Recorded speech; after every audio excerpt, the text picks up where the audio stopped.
Hi എല്ലാവർക്കും നമസ്കാരം. പുതിയൊരു വീഡിയോയിലേക്ക് എല്ലാ കൂട്ടുകാർക്കും വീണ്ടും സ്വാഗതം. അപ്പോൾ ഇന്നത്തെ വീഡിയോ എന്ന് പറയുന്നത് ഒരു എയർ ഫ്രഷ്നർ തയ്യാറാക്കുന്ന വീഡിയോ ആയിട്ടാണ് കേട്ടോ ഞാൻ വന്നിട്ടുള്ളത്. അപ്പം നമ്മൾ പുറത്ത് കടയിൽ നിന്നൊക്കെ ഒരുപാട് പൈസ കൊടുത്തിട്ട് എയർ ഫ്രഷ്നറൊക്കെ വാങ്ങാറുണ്ടല്ലേ. അപ്പോൾ നമ്മൾ പൈസയൊന്നും അധികം ചിലവില്ലാതെ നമ്മുടെ വീട്ടിലുള്ള സാധനങ്ങൾ വെച്ചിട്ട് വീട്ടിൽ തന്നെ നമുക്ക് അടിപൊളി ഒരു എയർ ഫ്രഷ്നർ തയ്യാറാക്കി എടുക്കാൻ പറ്റും കേട്ടോ. അപ്പോൾ നമുക്കത് എങ്ങനെയാണെന്ന് നോക്കിയാലോ. അപ്പോൾ ഞാനിവിടെ രണ്ട് രീതിയിലുള്ള എയർ ഫ്രഷ്നർ തയ്യാറാക്കി കാണിക്കുന്നുണ്ട് കേട്ടോ. അപ്പോൾ നമുക്ക് ആദ്യത്തേത് എങ്ങനെയാണെന്ന് നോക്കാം.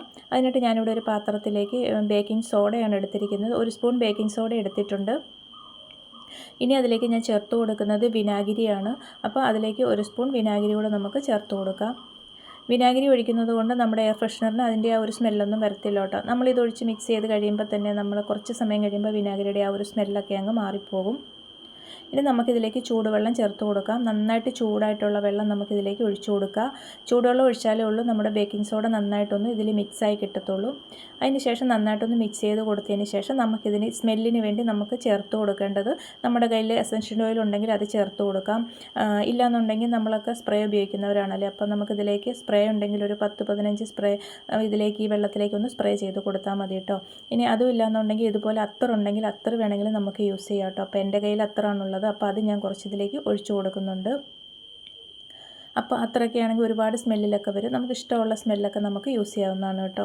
ഇനി ഇതൊന്നും ഇല്ലയെന്നുണ്ടെങ്കിൽ നമുക്ക് കംഫർട്ട് നമ്മുടെ വീട്ടിലുണ്ടാവുമല്ലോ, അത് വേണമെങ്കിൽ നമുക്ക് സ്മെല്ല് ഇഷ്ടമുള്ളവർക്ക് അതും ചേർത്ത് കൊടുക്കാം കേട്ടോ. അപ്പം ഏത് വേണമെങ്കിലും നമ്മുടെ ഇഷ്ടത്തിന് നമുക്ക് ചേർത്ത് കൊടുത്തതിന് ശേഷം നമുക്കിതുപോലെ നന്നായിട്ടൊന്ന് മിക്സ് ചെയ്തെടുക്കാം. എന്നിട്ട് നമ്മൾ തണുത്തതിന് ശേഷം നമുക്കിതൊരു സ്പ്രേ ബോട്ടിലേക്ക് ഒഴിച്ചു കൊടുക്കാം. ഇത്രയേ ഉള്ളൂ കേട്ടോ. നമ്മുടെ എയർ ഫ്രഷ്നർ ഇപ്പോൾ ഇവിടെ റെഡിയാണ്. ഈസി ആയിട്ട് നമുക്ക് വീട്ടിലുള്ള സാധനങ്ങൾ വെച്ചിട്ട് തന്നെ നല്ലൊരു എയർ ഫ്രഷ്നർ ഇതുപോലെ നമുക്ക് റെഡിയാക്കി എടുക്കാൻ പറ്റും കേട്ടോ. ഇനി നമുക്കിത് നമ്മുടെ വീട്ടിനുള്ളിൽ എവിടെ വേണമെങ്കിലും സ്പ്രേ ചെയ്ത് കൊടുക്കാവുന്നതാണ് കേട്ടോ. നമ്മുടെ കിച്ചണിൽ പോലും നമുക്കിത് സ്പ്രേ ചെയ്ത് കൊടുക്കാവുന്നതാണ്. നല്ലൊരു സ്മെല്ലാണ് കേട്ടോ ഇതിന്. അപ്പോൾ നമ്മുടെ വീടിനുള്ളിൽ നമ്മൾ കർട്ടനൊക്കെ ഉണ്ടാവുമല്ലോ, കർട്ടനയിൽ അതുപോലെ നമ്മുടെ ബെഡ്റൂമിലും ഒക്കെ നമുക്കിത് സ്പ്രേ ചെയ്ത് കൊടുക്കാവുന്നതാണ്. അപ്പോൾ നല്ലൊരു സ്മെല്ലാണ് കേട്ടോ ഇതിന്. പെട്ടെന്ന് നമ്മുടെ വീട്ടിലേക്ക് ഒരു ഗസ്റ്റൊക്കെ വരുന്ന സമയത്ത് നമ്മുടെ വീട് മുഴുവൻ നല്ലൊരു സുഗന്ധം നിറയ്ക്കാൻ ഈ ഒരു എയർ ഫ്രഷ്നർ മാത്രം മതി കേട്ടോ. അപ്പം ഏകദേശം ഒരു 2-2.5 മണിക്കൂറെങ്കിലും നമ്മുടെ ഈ ഒരു എയർ ഫ്രഷ്നറിന് സ്മെല്ലിങ്ങനെ നീണ്ടു നിൽക്കും കേട്ടോ. അതിന് ശേഷം വേണമെങ്കിൽ നമുക്ക് വീണ്ടും സ്പ്രേ ചെയ്ത് കൊടുക്കാവുന്നതാണ് കേട്ടോ. അതുപോലെ ബെഡ്റൂമിൽ നമ്മുടെ പില്ലോയിൽ ബെഡേൽ ഒക്കെ നമുക്കിത് സ്പ്രേ ചെയ്ത് കൊടുക്കാവുന്നതാണ് കേട്ടോ. അപ്പം ഈസി ആയിട്ട് നമുക്ക് ചെയ്യാൻ പറ്റുന്ന ഒരു അടിപൊളി എയർ ഫ്രഷ്നറാണ്. എല്ലാവരും ഒന്ന് ട്രൈ ചെയ്ത് നോക്കണം കേട്ടോ. ഇനി നമുക്ക് അടുത്തത് എങ്ങനെയാണെന്ന് നോക്കാം. അതിനായിട്ട് ഞാനിവിടെ എടുത്തിരിക്കുന്ന ചന്ദനത്തിരിയാണ്. ഒരു 2 ചന്ദനത്തിരി ഞാനിവിടെ എടുത്തിട്ടുണ്ട്. ഇനി നമുക്കിത് ഈ കമ്പിൽ നിന്ന് നമ്മുടെ ഈ തിരിയുണ്ട് ഇതുപോലെ ഒന്ന് നമുക്കൊന്ന് പൊട്ടിച്ചെടുക്കാം കേട്ടോ. ഞാനിതുപോലെ ഒന്ന് അടർത്തി എടുത്തിട്ടുണ്ട്. ഇത് 2-3 എത്ര വേണമെങ്കിലും നമുക്ക് തിരി ഇതുപോലെ എടുക്കാവുന്നതാണ് കേട്ടോ. ഞാനിവിടെ 2 എടുത്തിട്ടുണ്ട്.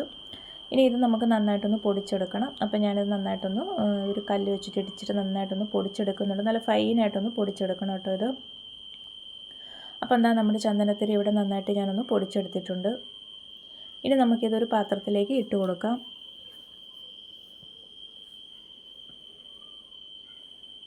അതിനുശേഷം അതിലേക്ക് നമുക്ക് ചൂടുവെള്ളം ഒഴിച്ചു കൊടുക്കാം. നന്നായിട്ട് ചൂടായിട്ടുള്ള വെള്ളം ഒഴിച്ചു കൊടുക്കാം കേട്ടോ. എന്നിട്ട് നന്നായിട്ടൊന്ന് മിക്സ് ചെയ്തതിന് ശേഷം നമുക്ക് തണുക്കാനായിട്ട് മാറ്റി വെക്കാം. ചൂടുവെള്ളം ഒഴിച്ചാലേ ഉള്ളൂ കേട്ടോ നമ്മുടെ ഈ ചന്ദനത്തിരിയുടെ ആ ഒരു സ്മെല്ലൊക്കെ വെള്ളത്തിലേക്ക് ഇറങ്ങി കിട്ടത്തുള്ളൂ. നന്നായിട്ട് അലിഞ്ഞ് കിട്ടും അതിനകത്ത്. ഇതിപ്പോൾ ഇതാ തണുത്ത് വന്നിട്ടുണ്ട്. ഇനി നമുക്ക് മറ്റൊരു പാത്രത്തിലേക്കൊന്ന് ഒഴിച്ചു കൊടുക്കാം. അരിച്ചെടുക്കണം, അല്ലെങ്കിൽ നമ്മുടെ ചന്ദനത്തിരിയുടെ തരികളൊക്കെ നമ്മുടെ ആ ഒരു സ്പ്രേ ബോട്ടിനകത്ത് വന്നത് സ്പ്രേ ബോട്ട് ചിലപ്പോൾ ബ്ലോക്കായി പോകും. അതുകൊണ്ടാണ് നമ്മൾ അരിച്ചെടുക്കുന്നത് കേട്ടോ. ഇനി നമുക്കിതിലേക്ക് ചേർക്കാനുള്ളത് റോസ് വാട്ടറാണ്. ഇതിലേക്ക് ഞാൻ കുറച്ച് റോസ് വാട്ടറും കൂടി ചേർത്ത് കൊടുക്കുന്നുണ്ട്. ഈ ഒരു സ്പൂണിന് 3 സ്പൂൺ റോസ് വാട്ടറാണ് കേട്ടോ ഇതിലേക്ക് ഒഴിച്ചു കൊടുക്കുന്നത്. അതിനുശേഷം നമുക്കിത് നന്നായിട്ടൊന്ന് മിക്സ് ചെയ്തെടുക്കാം. അപ്പോൾ നമ്മൾ ചന്ദനത്തിരിയും റോസ് വാട്ടറും എല്ലാവരുടെയും വീടുകളിലും ഉണ്ടാവില്ലേ. അപ്പോൾ ഈസി ആയിട്ട് ഈ 2 സാധനങ്ങൾ മാത്രം മതി കേട്ടോ. നല്ലൊരു അടിപൊളി എയർ ഫ്രഷ്നർ നമുക്ക് തയ്യാറാക്കി എടുക്കാൻ പറ്റും കേട്ടോ. അപ്പോൾ എന്താ ഇത് രണ്ടും കൂടി നന്നായിട്ട് മിക്സ് ചെയ്തെടുത്തിട്ടുണ്ട്. ഇനി നമുക്കിതൊരു സ്പ്രേ ബോട്ടിൽ ഒഴിക്കാം കേട്ടോ. എന്നിട്ട് നമുക്ക് നമ്മുടെ വീടിനുള്ളിൽ എല്ലായിടത്തും ഇത് സ്പ്രേ ചെയ്ത് കൊടുക്കാവുന്നതാണ് കേട്ടോ. നല്ലൊരു എയർ ഫ്രഷ്നറാണ്. നല്ലൊരു സ്മെല്ലാണ് കേട്ടോ. ഇതിന് യാതൊരു സൈഡ് എഫക്റ്റോ കാര്യങ്ങളോ ഒന്നുമില്ല. നമ്മൾ വീട്ടിൽ നമ്മൾ ഡെയിലി യൂസ് ചെയ്യുന്ന സാധനങ്ങൾ വെച്ചിട്ട് തയ്യാറാക്കി എടുത്തിരിക്കുന്ന എയർ ഫ്രഷ്നറാണ് കേട്ടോ. ഞാൻ രണ്ടും ഇവിടെ കാണിച്ചിരിക്കുന്നത്.